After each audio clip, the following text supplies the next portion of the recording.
What's going on, everybody? And look, with WrestleMania basically around that corner, I was looking at the card, you know, how we do and whatnot, and everybody sort of like goes up and down, see what might be the good matches, what's going to happen here.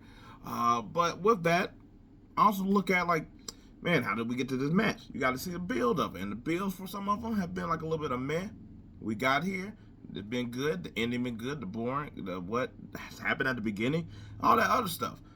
But with that, I also kind of just like, man, after a year-long journey, who are some of the wrestlers that sort of got screwed in a way? And screwed is a strong word, but who didn't get their fair share, I feel like, from out the year.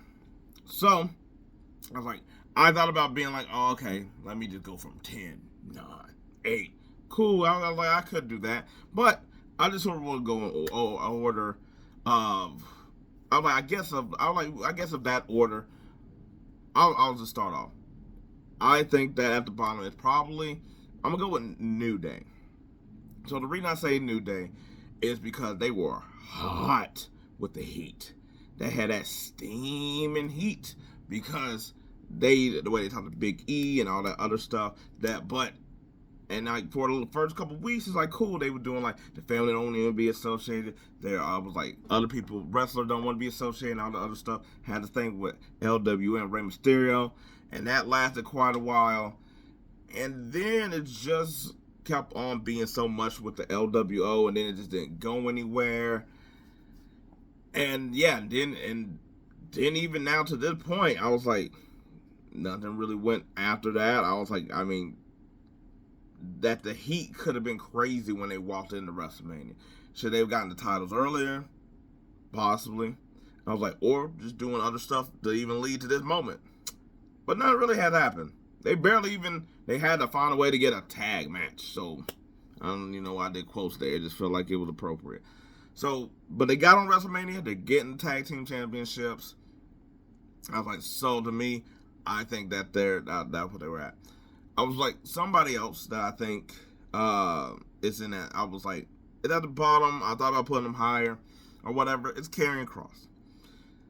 I think now everybody is starting to appreciate that work that he's been doing, because he's been doing this for actually about like 2 years. It's just that this year people have been taking more notice with him with the Xavier Woods.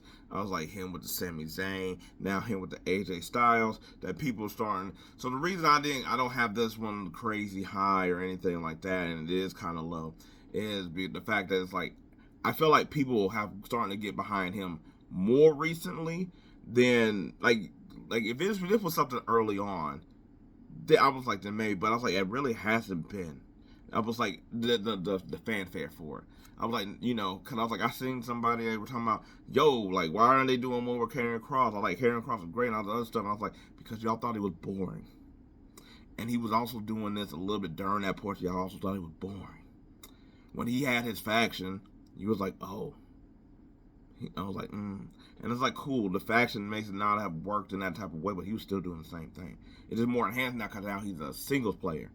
That is a little bit more emphasized, but it's the same guy. But I'm not saying that he should have had a WrestleMania moment, but I was just like, for him not to have anything, I guess, up to this period, he only had that match with AJ Styles. That's pretty much it. That he could have had more, if we're being honest. Alright, so now, I was like, this one sort of getting tricky, but I was going to say Sami Zayn. Now, I was like, Sami Zayn, because I was like, he got written off for WrestleMania. When he'd been putting in, I was like, won the Intercontinental. I was like, and it's also low because, like, he was at last year's WrestleMania. He's been at the last several WrestleManias. But he did have the Intercontinental Championship he had for a while. I was like, he did have his match with Gunther.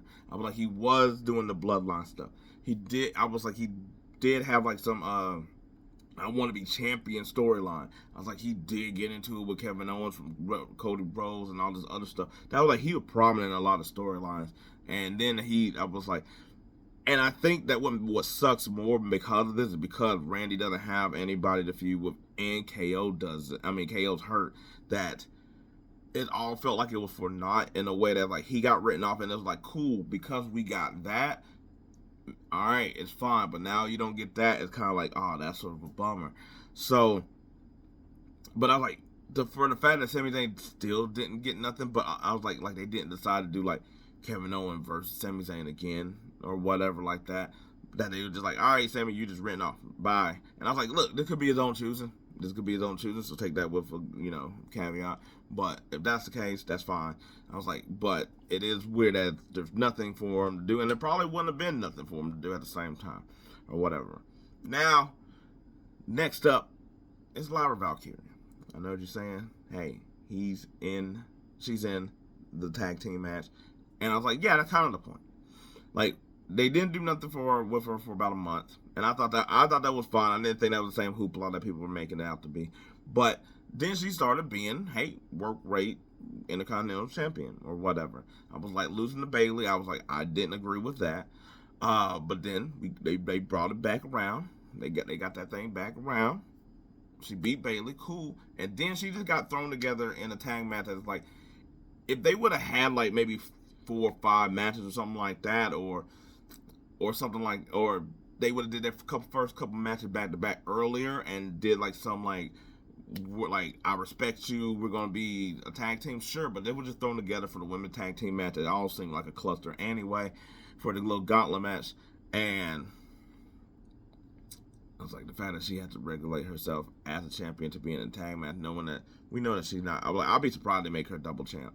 So I was like, she could have had. There's enough women on the roster that she's like, you could have had something where it's like, I was like, hey, you could have had something that for her to do outside of being in a tag match. There's also other women tag teams that you could have also did. But this is where it goes to my next one, Bayley. It's the fact that I was like, I feel like this throw-in was basically to be like, hey, Bayley, we're going to give you something to do. We didn't really give you the proper women's championship reign at the beginning that she did, but she was in constant matches after that with Nia Jax and helping Naomi in the War Games with Bianca and Rhea and stuff. So it's like she's always just stayed around or whatever.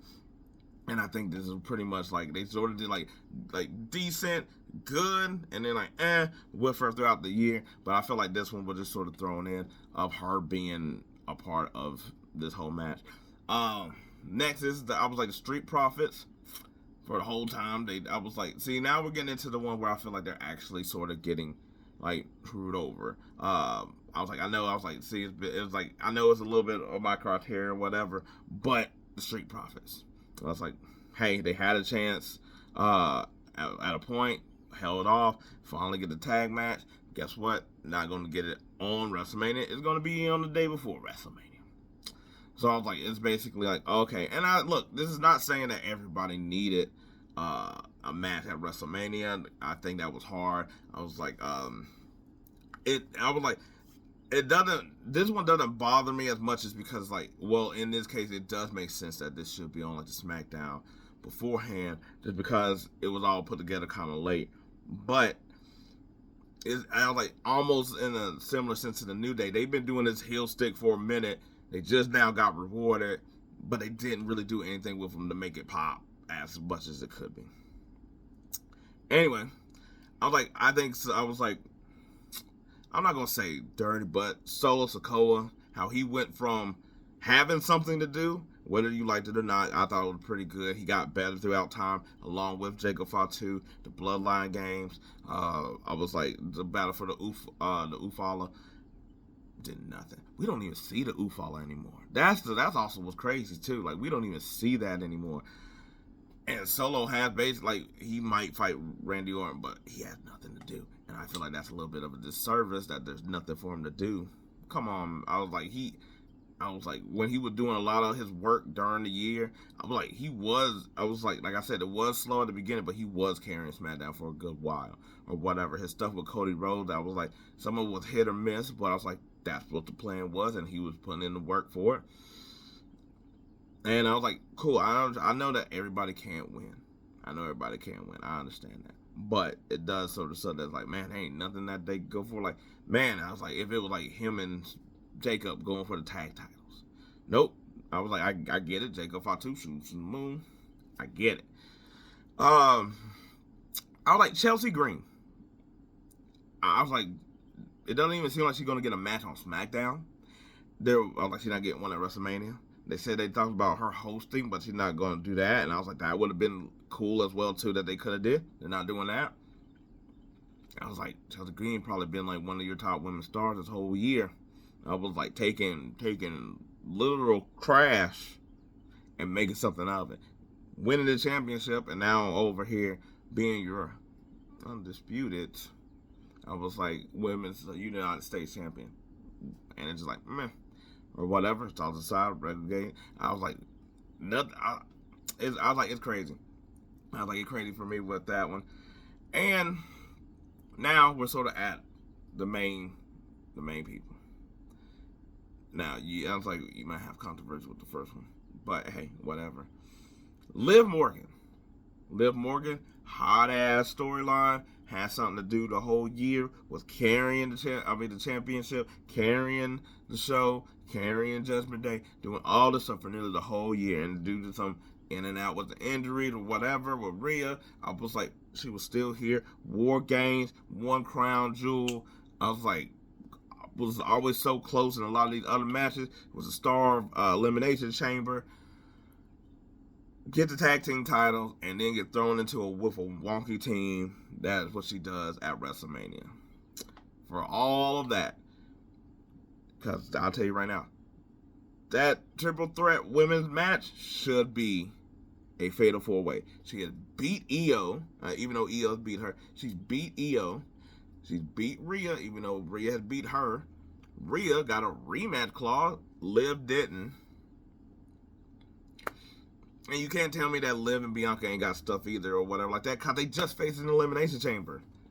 Why is not Liv in this? This could be a fatal 4-way match. Easy. And nothing. I was like nothing from it but the tiny time. I was like, look good on her. She do great with them. I believe that they had to put them on someone like her and Raquel, because otherwise they wouldn't get any type of real use or prestige or whatever like that. Just like how they had to be on Bianca and Jay for so long, just because you haven't built up anybody else or nobody really has the charisma to really carry those things that don't have anything to be carried for. Which brings me to basically Drew McIntyre. I know what you're going to say. Drew McIntyre. He's at WrestleMania. He faced Damian Priest. And I thought about putting Damian Priest on here as well, too, or whatever. But this is sort of, I was like, you can attach him to the side. Because I was like, I do think Damian Priest's stuff did die off in a way that I was like, I feel like he was going to be in this LA Knight type of thing anyway. So I was like, I thought he was always going to be pretty good. But where Drew was at in the heights of it, Drew was building out a storyline for, I was like, the last several years of basically taking out the bloodline. He threatened Solo, he threatened Roman, he threatened Jay, he beat up Jimmy, he beat up Jay. I'm like, he basically was bloodline hunter. That's how he was setting up. He told Solo that if you don't beat Roman Reigns, then we'll have a problem. But if you beat Roman, it's fine. But then I'm gonna have to do it. Nothing ever came about it. Nothing ever happened. He sort of just like, cool, I understand I do think the Damian Priest thing, like, does work of him righting his wrongs and all this other stuff. But I was like, and maybe they go back to it.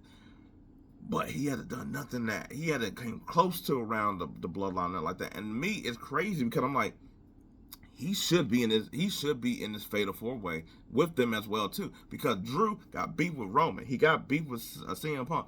Him and Seth butt heads because they both got truth that, but they can't. I was like, but Seth doesn't want to see that he Drew. They've already had their interactions. This all could have worked out. Another fatal 4-way they could have worked out that made sense.